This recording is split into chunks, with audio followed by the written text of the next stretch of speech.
Your shirt is on backwards. Yeah. Yeah, okay. But it has the speed of wagon! I mean, hey, you could just leave it like that, you know. It did feel a little weird. Alright, welcome everyone. We're Semblance of Sanity. I'm Caleb. I'm Jacob. And we're here for JoJo's Bizarre Adventure, Part 5, Episode 5. 505.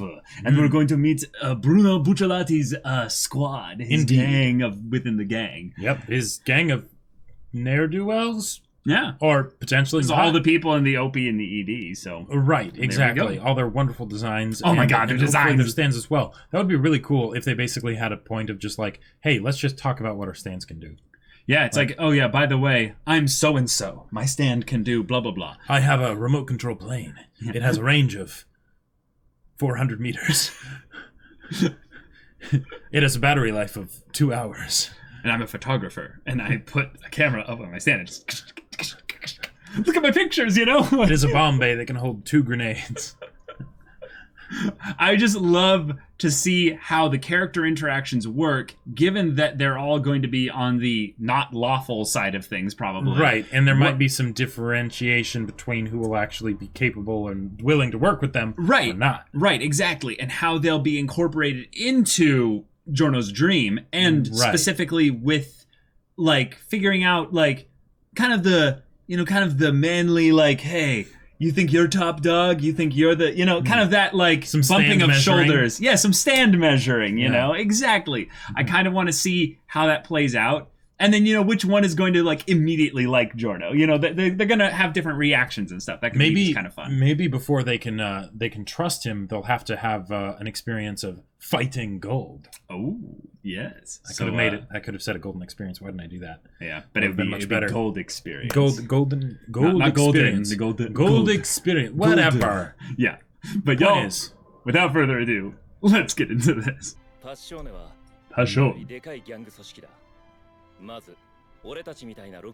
Oh, gotcha. Okay. They keep them in groups.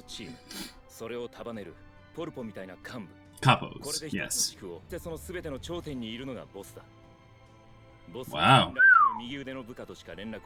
Who is known as the...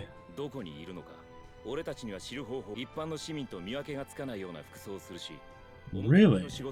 Oh, that makes sense, yeah. So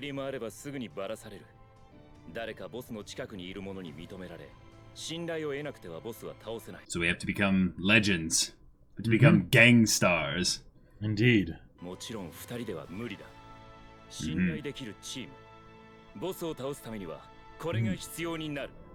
Right. All right, let's get into the OP. Down, down, down. Down, down, down, down. Down, down,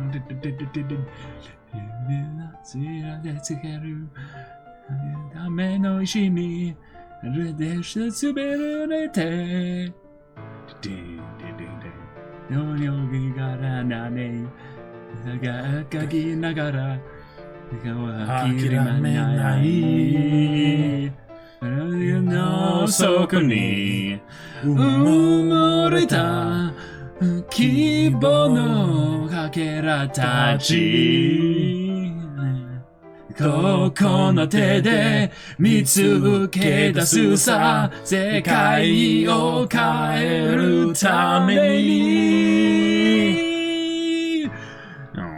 Fighting gold Uno no michi o Shinjita mono dake ga izuka ga ageru Inochi no kageri Ami no misakai.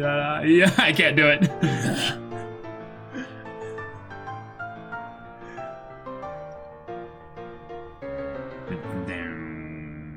Fighting gold. There's a lot of chains in the OP, I was realizing. Like, I wonder if that means. Ah, yes. Yeah.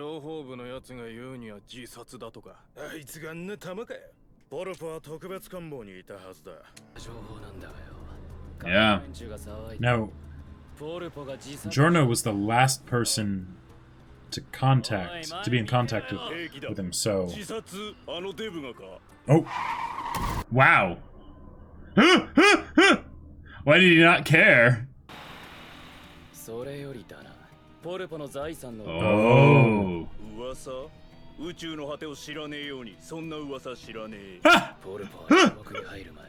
So much dialogue. This is awesome. But now, Yeah. and no one's protecting it. Whoa, 5 million lira? Wow.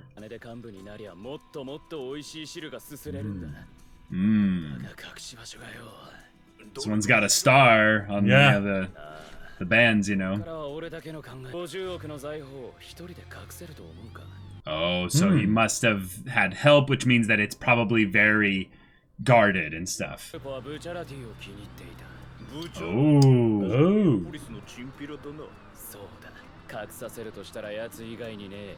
So that's gonna bring them into conflict with their group. Gotcha. Whoa! Whoa! What the heck?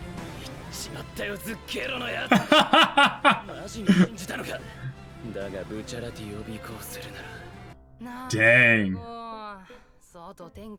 Are we just getting introduced to all the characters now? I guess.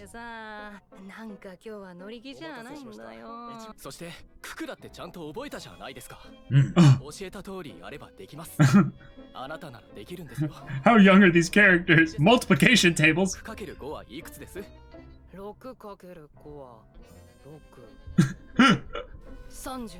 Yes, there you go. いちごケーキです。いちごケーキだって。わかる。チョコケーキでもなきゃチーズケーキでもないからな。そうじゃねえ。ケーキが4つなんだ。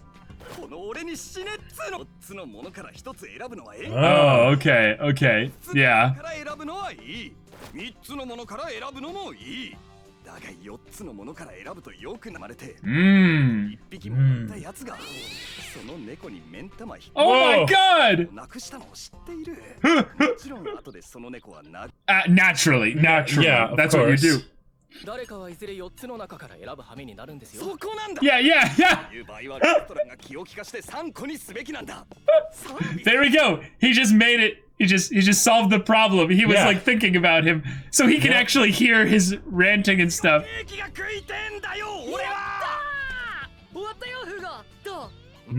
No. Wait. How does he get 28 when he said that 5 times 6 is 30? You dumbass. Oh my god! Oh my god!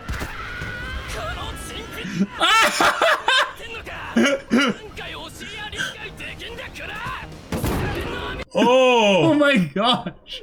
Jeez! And they're barely even surprised.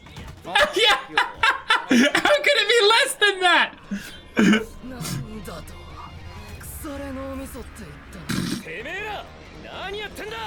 Huh? 店の入り口の声が響いている。他の客に迷惑だろうが。昨日話した新しい。 That's a pose, yeah. Yeah. 紹介しよう。ジョルノ・ジョバーナだ。I love this group already. Yeah. They're just a bunch of punks, you know? Oh, definitely. よろしくお願いします。 But they're gonna be our trash punks in like 5 episodes, you know? Like, For sure. and then back to their thing. They didn't even say their names or. He's like, come on, welcome him. お前ら、お電話が入ってます。 Oh. わかった。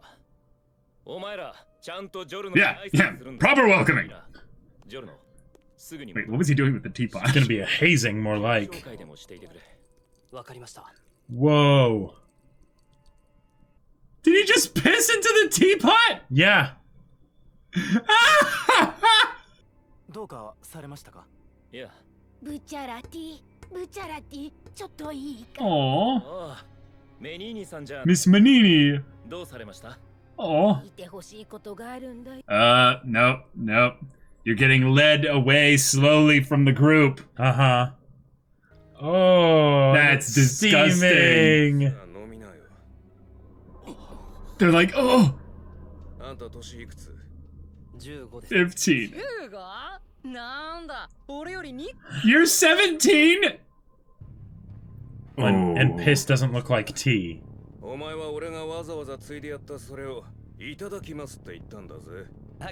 What? She's gonna turn the tea into like Yeah. a butterfly or something that's gonna fly above his head, and then he's gonna undo it.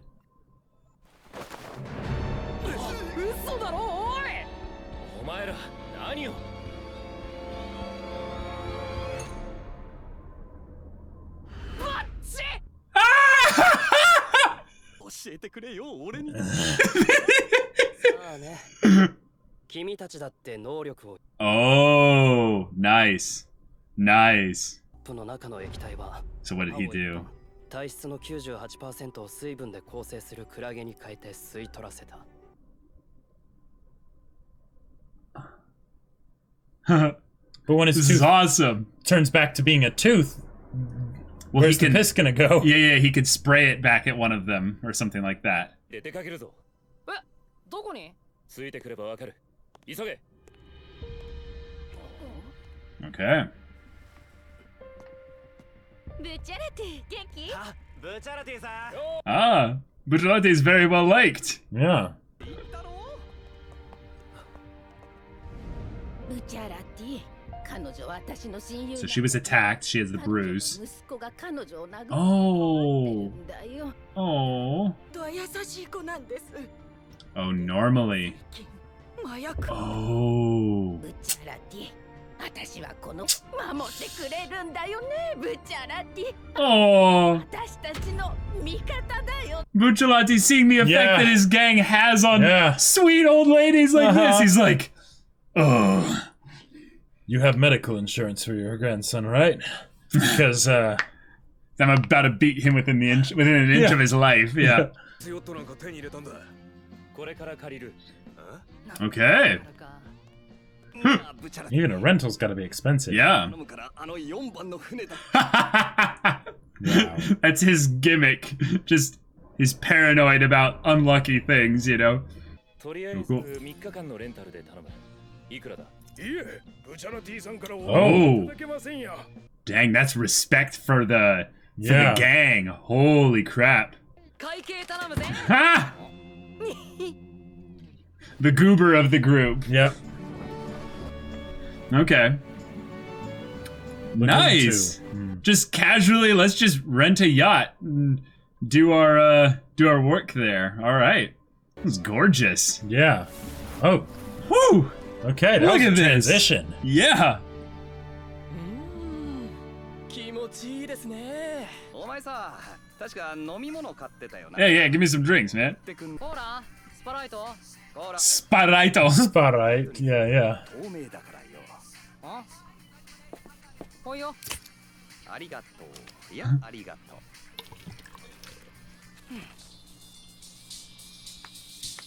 Wow. あれ、おかしいな、止まったぞ。どうして止まったんだ？ I mean, he'd still be able to see it, wouldn't he? He's dumb, so maybe. いい加減よ。この船がどこに向かってる？ I love this. They just have this kind Yep, of yep. casual little pranks that they play on each other. Just 今朝、幹部のポルポが自殺した。なんだって？自殺？ポルポが？嘘だろ。どうして？なぜ死んだのかはどうでもいい。ポルポは死んで当然のことをやってた幹部だからな。ポには隠し Bucciolati's not dumb. Uh-huh. 額は100億リラだ。 10 billion. Oh! Holy crap! Let's go treasure hunting. Yes. 5億は俺たちのものだ。その金があれば幹部の座が手に入る。 I mean, hell yeah. Like, やはり彼は上に行く男だ。見込んだ通り組織の they're like, Bucciolati was the best person to go up here. すげえ。 Sudden turn for the awesome. Yeah. Turn for the awesome. I love it. そんな金隠したんだよ。金を確保するまで絶対に知られるわけにはいかない。 Okay. Cool. Wait, what? What? おい、何かおかしいぞ。どうかしたか、ナランちゃん。 What? Oh! Whoa, we're under attack. Enemy stand user. ナランちゃんのやつ。 Are they gonna think that Giorno did it because お前ら、 No, he made no. the piss disappear? このボックスの中に引きずり込まれたように俺には見えたんだ。なんですって？ This is a stun, though. おい、ナランちゃん。 Yeah, yeah. 避けて隠れてん I'm sorry I broke your... さっさと返事しろ。Oh. Oh, crap. Wow. Oh, my God. Mister. They're all... Yep. Here we go. Here we go. Yep. Yep. ちょっとミスター。 Nope. 頭でふざけたことやって。 Yo. The boat has turned against them. Yep. Whoa. Yep. アバキオ、ジョルノ。お互い離れんじゃん。 Don't leave line of sight. Yep. Yeah. Yep. この船のど Those poses. This is actually a brilliant way to showcase that they're not going to use the whole group at once, you know? Right. They're only going to showcase one person's stand at a time. Yeah. なかなか金の場所を言わねえもん。 Okay, stop spinning. This is actually getting a little bit Yeah, disorienting. 俺以外全員始末して俺にゲロさせるつもり。ランチャたちは死んだと。そうは言ってない。だが100億のためだ。 So who knows? Yeah. Thank you for stopping the spinning. Okay. ナランチャたちは生きています。 Oh. この船のどこかにいます。このスタンドでナランチャの靴をハエに変えました。 Oh. 人であるナランチャのところに戻ろうとして。 But it can't. ナランチャが死んでいれば、ああいう風に探すように飛び回らない。 Gotcha. 探せるのか。ずっとあの辺りをナランチャを探して飛んでいるんです。なんだこいつの能力は。いいから黙って聞け。ナランチャはあの船室への入り口あたりにいます。それは確かです。しかしなぜかハエは見つけられないで。 Maybe they're merged into the boat, like into the Potentially. structure of the boat in some ways. 機の能力の謎を見極めない限り、うかつに近づいたらやられるってこと。 Well, that's every stand encounter. Yeah. Yeah. お前のスタンドなら。 Oh, Abachio.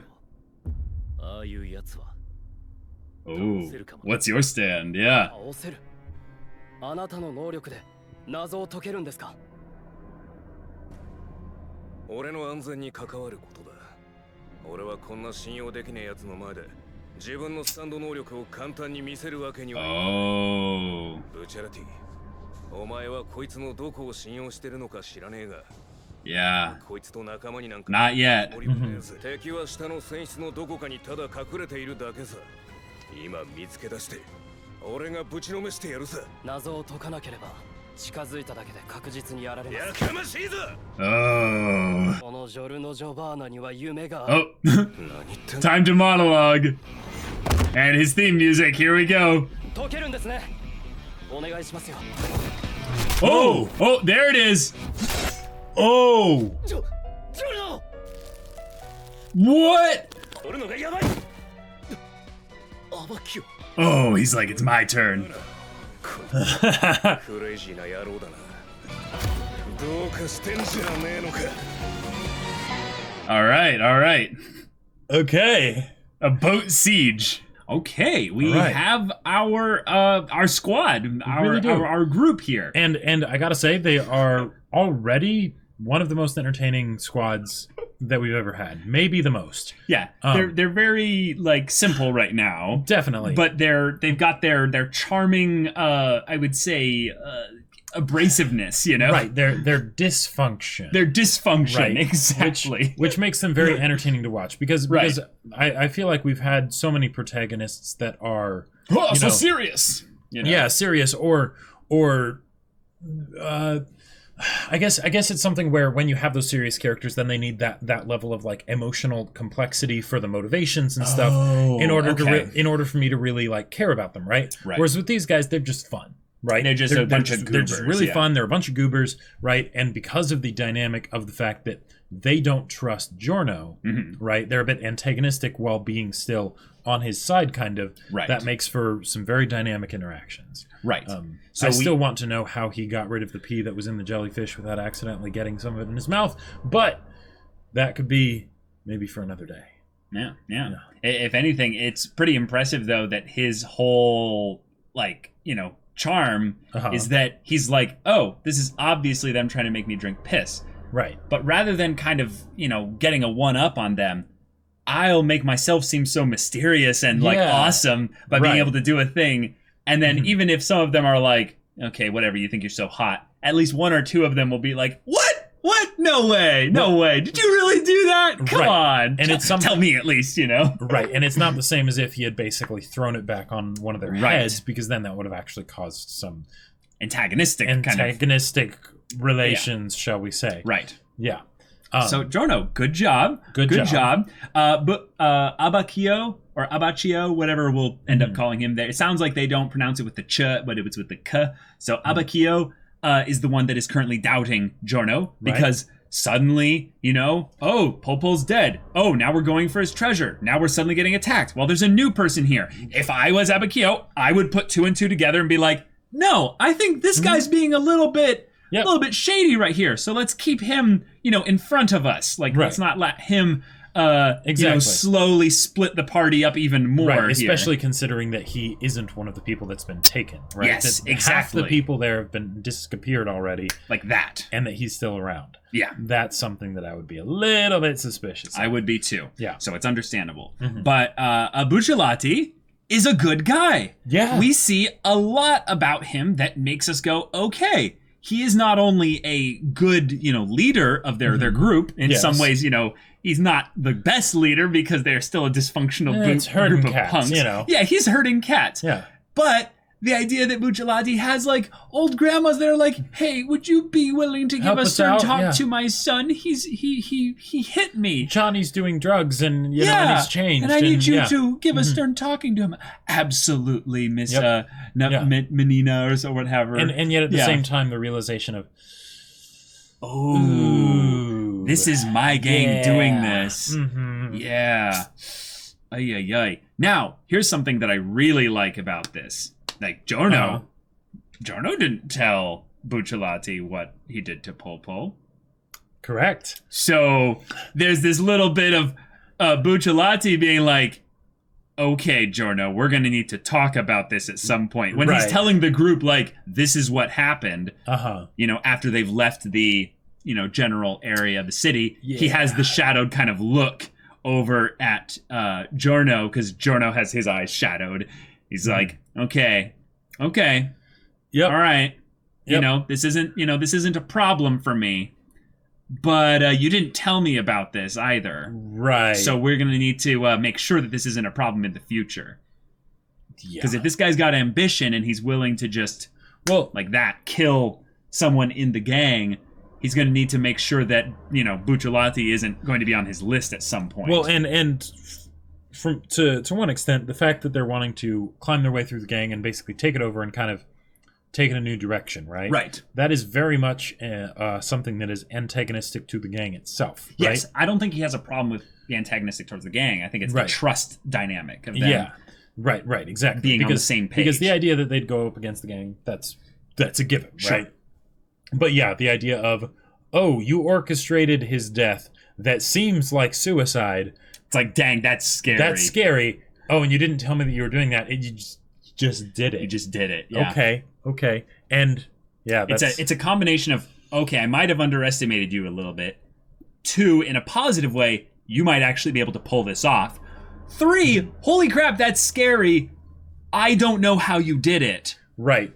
And made everyone think it was a suicide. That's... Yeah. Ooh. And yet at the same time, he set him up. Oh, yeah. He set Bucciolati up in the best possible way. But he also...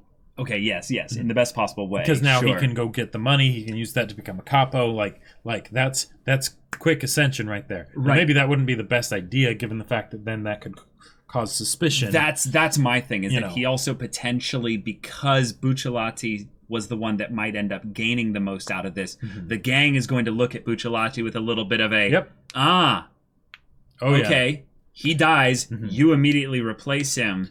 Well, and the idea of the fact that just bigwigs being like, we're watching you. Right, and they might not bring this aspect up, but the fact that he kills himself, and to a lot of people, they're like, that doesn't make any sense.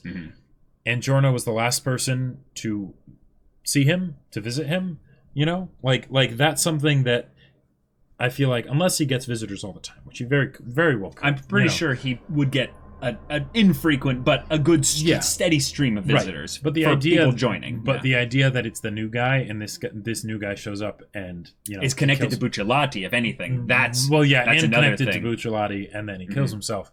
That's, if someone were to learn that bit of information, they probably would be suspicious. Yeah, until we get introduced though to more named members of the rest of Passion, I don't think we're going to have an investigator person in the gang who's like, wait a minute. Oh, sure. I'm going to go and, figure out how this whole thing went down. I think we need to make some changes. Because I think whenever we mention the gang, we need to say passion. And we need to say it like that. Passion.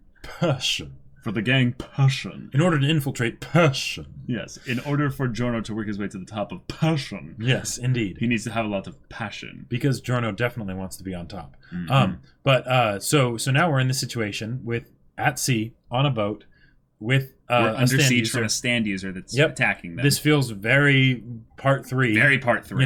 It's probably a 2-parter kind of, setup. Yep, with the other characters getting in a very understandable and realistic way, given stands and everything. Yeah, like this getting separated. Like this is one of the better excuses that they've kind of had to be like, okay, let's highlight this one character, right, and show them solve it, and then also characterizing Giorno with him doing the super gutsy thing of, hey, I'll draw fire. If you can do it, that's fine. You don't need to show me, but this is so you can trust me. But holy crap, Giorno took a hit with a sword through his back. Like, okay, we know that Giorno's stand is one that's incredibly powerful and has a lot of properties with regards to life, redirecting of damage, all kinds of things with that there. And we know that in a lot of ways, because a stand doesn't need to necessarily be called out, like projected outside their body in order to be used. Like examples where Star Platinum was hiding inside of Jotaro and stopping his heart or starting up his heart again. Or examples of where the jellyfish was, with his tongue, with his tooth there. Yeah. This could be something where the stand took the hit in some way, or like as the sword pierced him, it turned into something else, or what have you. But I am in love with the constant formula of Giorno being like, hey, I've got a dream. I'm going to do this thing. The theme starts playing. He poses. The color scheme changes. Everything gets hype. And then he does a thing that makes us think it's one thing where it's very clearly going to be another. I mean, I'm not going to get tired of that anytime soon. All I'll say, though, is that he said, I have a dream. And the normal thing for him to do would be to pose after that, right? Right. And he did, because even though he got stabbed, he was still posing there. Oh, yeah. Like that could be considered a pose. Lying, impaled on a sword, facing up at the sky. That is a pose. Yeah. And hey, the first gang member that the team, the squad is going to be fighting is someone with tentacle powers. Actual, octopus hentai tentacle powers. Yep. Like, now, Caleb, here's a question. If they ever go into like the woods or something and they have to and there's some tree stand user or something like that, does that mean that they would end up having a log pose? See, you have this tone of voice that just tells me, like, I'm about to make a really bad pun. Yeah. And I just start going yada yada does 20 seconds before that, because I have like a limited ability to see the future whenever you start to channel up your pun. Oh my god. Yes, I think you would be right, Jacob. That would be quite the log pose. Indeed. But given in this situation that we're in, I am very excited to see how good old Abakio manages to defeat this stand. His stand, from what we've seen, does look quite cool. I love the sort of blank face plate, with some eyes on there kind of look to it. Maybe it's armored. I mean that's what it makes me think of, which I'm a big fan of. But yeah, and the idea of the main character being locked out of the fight so early on in the part, so that we can showcase what the side characters can do. Because even in like part 3, that I feel like that did happen sometimes, but it was very, very rare. Right. What happened is that Jotaro would fight all of them, basically, one by one. That was basically what happened. Even in the prison, like in jail and what have you, he was literally fighting Abdul, basically. Right. So, but here, and doing something like that where you get rid of the main character as a way to showcase the side characters, awesome, great, right? I wouldn't expect it to be this soon, though, because we know so little about Abakio. Like, we know so little about the whole crew. The whole crew, right? But especially Abakio, I feel like. Now, he is the one that's the most closed off, it feels like. Right. He's did the that quiet one. Yeah, he did that awesome move of wanting a super right. No, that wasn't. That wasn't him. No, that's right. No. Yeah, we really don't know that much. That was about Mista. So right. Let's go over the characters thus far. Mista is the one that seems to be the most like Tanaka of the group. He's like, His costume makes me think he'd be some kind of like weird Captain America character or whatever, with the amount of blue and whatnot. But he's the one that I am probably the least interested in, because he seems to have just the number 4 is unlucky, and I'm like, all right, cool, that's kind of goofy. But Narancia, I love dumb members of the party. Like, basically, this is the bard who loves their music and what have you, and is just like, I grab snacks, and I'm the party clown, and I just have a lot of fun here. And yet, I imagine that their stand is going to be actually quite devastating. If I remember correctly, that was the character. Narancia was the one with the remote-controlled plane also as the stand. Or maybe he's the one with the multiple different stands and a number to 1, 2, 3, 4, 5, 7 because he doesn't know how to count. Okay. I don't remember. That's probably why they didn't show the ED in this one, is because it shows all the stands again, so then we would recognize that. But okay, then we have Fugo, who is the one that's like, actually, like, I'm helpful. I'm the older brother. I'm trying to help Narancia with their math and stuff. And it's like, but then he's also the one that can like flip out and just have a rage moment. He's dad that's telling you to hold the flashlight steady while he tries to fix the car. Hold it like this, damn it. like, and I'm so glad that they played up his anger, but then also Narancia's just how stupid he is with, 6 times 5, 30? Yeah, it's you 30. got it. And he's like, yeah, you did it. And he's like, oh, okay. Apparently it is 30, And now you need to multiply 2 times 5 and then add the 0 at the end there, and then add the 2 numbers together. Well, but instead it's just, so 16 times 55 or whatever it was. And he's like, what is that? He's like, 28. Oh! How did you get a number less than 30? Just also the ridiculous vulgarity of their exchanges there. It's pulls out perfect. the switchblade. Hey. Like, and he stabs him with a fork. Stabbed him with a fork in the cheek. Oh my god. Jeez. Like, forks aren't necessarily that sharp. You could have like broken a jaw or something. Why a like spoon, that. My dear cousin? Why not an axe? Because it's dull, you twit. It will hurt more.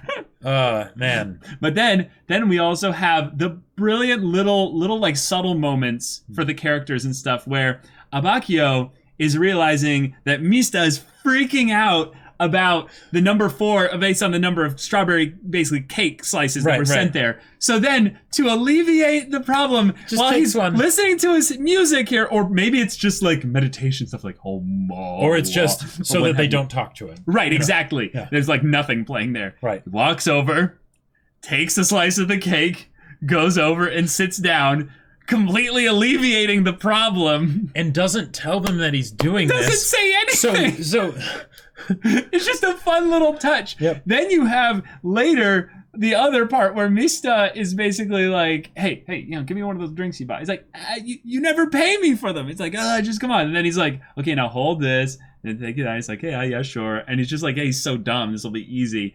And so I guess he was getting tired of the music, playing out and too him doing loud. Yeah, exactly. Right. Yeah. So then he pours a little bit of Sprite into the CD player. Oh, man. It's just these dumb little things where it's like, okay, we're supposed to be endeared to them because they're a bungling group of idiots, but they're going to be our group of idiots. It feels very much like a D&D party. Definitely. It feels very much like a D&D party. And I just can't wait to see who has the roles of what.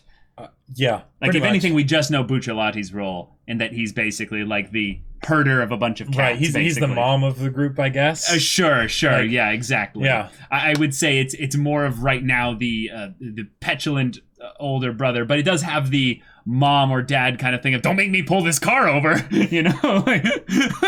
I will do it. Yep. Mm-hmm. Wow. But yeah, the chastising, the like, hey, I'm going away now. be nice to the new kid. Exactly. Yeah. It is almost cute, actually. It's they made him. They tried to make him drink piss. Oh my god! Like, just I love that he didn't miss a beat. It's like, nope. Okay, he's here. Cool. There's a teapot. Yeah. Okay. That is true, though. Abakia was the one that doesn't trust him, and yet Abakia was also the one that specifically made this whole situation potentially even a little bit more antsy in the beginning by, pissing into a teapot, you know? One might say he was really trying to piss him off. Yeah, exactly. So there you go, y'all. That's episode 5 of JoJo's Bizarre Adventure Part 5. This was a good introduction to the squad. I am very excited for not just this fight, you know, but I'm very excited for all the fights to come because normally the idea of, okay, let's go through a bunch of fights where we'll section off, you know, one person from the rest of the group kind of a thing. It's like, okay, cool.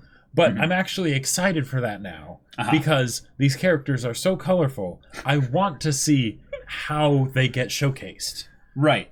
I also don't think that they're all necessarily geniuses. Oh. So some of the ways that they'll solve the problem... Are you sure, Kale? Are you sure about that? Are you sure? No, what I'm meaning is that a lot of what made the Stardust Crusaders so fun was that they were driven, they had a goal, and while they would bungle it up quite a bit sometimes, it was generally more of a thing of like, they each had like a very personal reason for disliking Dio or what have you, but it ended up being more like Polnareff just kind of getting a lot of cool fights and stuff, and because he wasn't so intelligent or so, you know, good at what he did, the other stands felt very intimidating. So I feel like it was less about how awesome the Stardust Crusaders were. It was more just how awesome the enemies were, and Jotaro just kind of coming in and being a badass. Here, I feel like we could have a situation where all the enemies are pretty competent, and these guys all together are going to have to figure out how to be a unit together. Yeah. And they're not going to be good at it for a long time, you know? Now that I think about it, I'm pretty sure the characters get stupider with each part. Or at least the specific stupid character. Because if you think about... Hold on a second. Okuyasu? Yeah, so there was Polnareff, right? And he was dumb, right? But it was more of a thing of like, how is he still alive kind of a thing, right? Oh, so Joseph was the dumb one in part 2? Joseph. Because it wasn't Caesar. It wasn't Caesar. And it wasn't Lisa. Maybe Stroheim? No, definitely not. Definitely not. Yeah, so Stroheim. I guess, and Joseph just had that little dash of stupid, right? You know, but he made it work real well. Right. And it was more that he'd just make things up as he went along. Exactly. Yeah. Polnareff, they started to crank it up a little bit more. Right. And then with freaking Okuyasu, he had some things where it's like literally it's just any situation could be solved if Okuyasu wasn't stupid. He was younger. This is true. And he was, you know, in school and stuff, and he had that kind of like, you know, like... Yes, but even Okuyasu probably would know that 6 times 5 is 30, and that something bigger than that is not 28. So I mean, you don't know that, though. I'm pretty sure. You're pretty sure? Yeah. All right, well, I just personally like the D&D party meeting up in a tavern. Yep. And we're going off on our first quest. And none of them trust each other. And well, none of them trust each other right now. But Bucciolati actually does trust Giorno quite a bit. This is true, yeah. Bucciolati is the one player who basically is actually like being meta about their character in the right way. They're basically saying, okay, everyone's going to do their thing, and they're going to have their character that is basically so individualistic. It's what my character would do. Right. That they will absolutely not get along with any of them. And that's what most of them are going to be like. Right. So I'm going to be the one person that isn't like that. Yeah, so I'm high whiz. Right, exactly. So I can actually get them to work together. Right. Sort of, kind of. Yeah. And I'm just looking forward to that. This is going to be fun. It's a bunch of dumb teenagers. It's going to be awesome. So y'all, thank you so much for watching this episode's reaction and discussion. If you want to see the next episode's reaction and discussion right now, though, go check out the link in the description below for our Patreon. You can get on early access there. You can watch full-length reactions there. And all this comes with Discord access, so you can chat with us and the community there about these shows, about anime in general. Or you can also talk with Jacob about the book that he wrote. Yes, that's right. I wrote a sci-fi novel. It's pretty awesome. It's called Battle Lines. It's available on Amazon for purchase in both hardcover and ebook. Link is in the description. Go check it out. Yeah, so if any of that interests you, we'll see you there. But until then, we're Semblance of Sanity. I'm Caleb. I'm Jacob. And we'll see you all next time.